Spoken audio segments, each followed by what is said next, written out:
नन्हे sea horse, नरम coral, Neptune घास, झुंड में तैरती मछलियां और न जाने कितने किस्मों वाली सीवीड। स्पेन के मूर्सिया किनारे भूमध्य सागर में इन सब का घर है। 73 किलोमीटर का तट और यूरोप में खारे पानी की सबसे बड़ी लगून, इसलिए यहाँ मछलियाँ पकड़ने वाले भी खूब आते हैं। लेकिन कई मछुआरे लेड यानी शीशे के बने ऐसे सिंकर इस्तेमाल करते हैं। ये समुद्र की सतह पर बैठ जाते हैं और समुद्री जीवों के लिए खतरा बनते हैं। Pongamos el caso de un pez que viene a alimentarse de una alga que está viviendo encima de un bloque de plomo. Entonces, cuando ese pez se acerca y empieza a morder el alga para alimentarse, finalmente termina raspando la superficie del plomo y termina ingiriéndolo. Y finalmente, o sea, como nosotros como consumidores de alimentos marinos, pues ese plomo puede llegar a nuestro plato. कुछ मछुआरे चीनी मिट्टी या zinc के बने sinker use करने लगे हैं, लेकिन संयुक्त राष्ट्र का अनुमान है कि हर साल मछली पकड़ने वाले सामानों से जुड़ा 6,40,000 टन कचरा समुद्र में समा जाता है। इसमें नुकसानदेह धातुएं भी शामिल हैं। इस समस्या से निपटने के लिए हिप्पोकैम्पस संगठन से जुड़े वॉलंटियर्स ने प्लम्बम प्रोजेक्ट शुरू किया है। ये संगठन छोटी थूथन वाले सी हॉर्स के संरक्षण में जुटा है।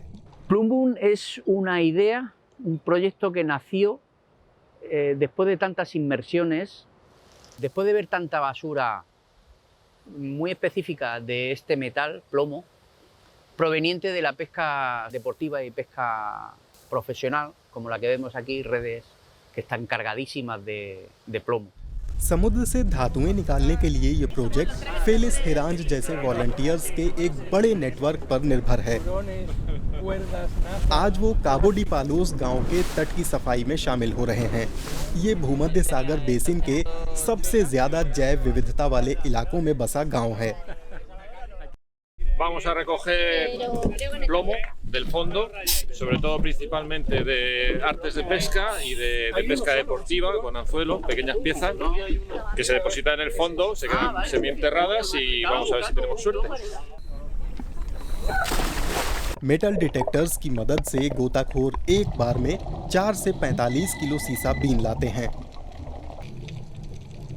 ये नतीजे प्रोजेक्ट पर निगाह रखने वाली वेबसाइट पर दर्ज किए जाते हैं। 2017 से अब तक भूमध्य सागर से धातु के 14,000 सिंकर यानी करीब 1 टन सीसा निकाला जा चुका है। वैसे प्लम्बम धातुएं निकालने के साथ साथ इन्हें दोबारा यूज करके सर्कुलर इकोनॉमी में भी योगदान देता है। तट के किनारे डाइविंग सेंटरों और क्लबों को इस तरह के 200 कंटेनर दिए गए हैं लोगों और कंपनियों से मिले चंदे से। सभी डाइवर इनमें मेटल्स और लेड के टुकड़े जमा कर सकते हैं। Y aquí es donde depositamos el plomo. Y luego, periódicamente, la asociación los recoge y procede a llevarlos a las empresas con las que tenemos convenio para que los reciclen para nuevos plomos, para nuevas baterías, etcétera, etcétera. Container भर जाने पर project coordinator उन्हें heavy metals recovery centre ले जाते हैं। ये अब तक 900 किलो से ज्यादा सामान रिसाइकलिंग के लिए दे चुके हैं। लेड के अलावा प्लास्टिक, कैन और कांच जैसा और भी कचरा है जो समुद्र के इकोसिस्टम यानी पारिस्थितिकी तंत्र के लिए खतरा है। अमूमन गोताखोर ही असल नुकसान देख पाते हैं, तो प्लम्बम ने समुद्र के तल की सच्चाई दिखाने और जागरूक करने के मकसद से ये फोटो गैलरी तैयार की।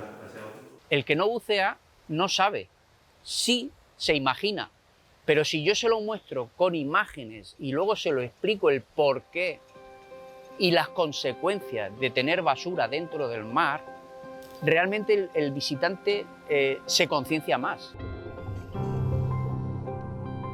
सस्टेनेबल सिंकर को बढ़ावा देने के साथ साथ प्लम्बम इको फ्रेंडली समुद्री नीतियां लागू कराने में सरकारों के साथ भी काम कर रहा है और अपील कर रहा है कि समुद्र में कचरा बिल्कुल न फेंकें।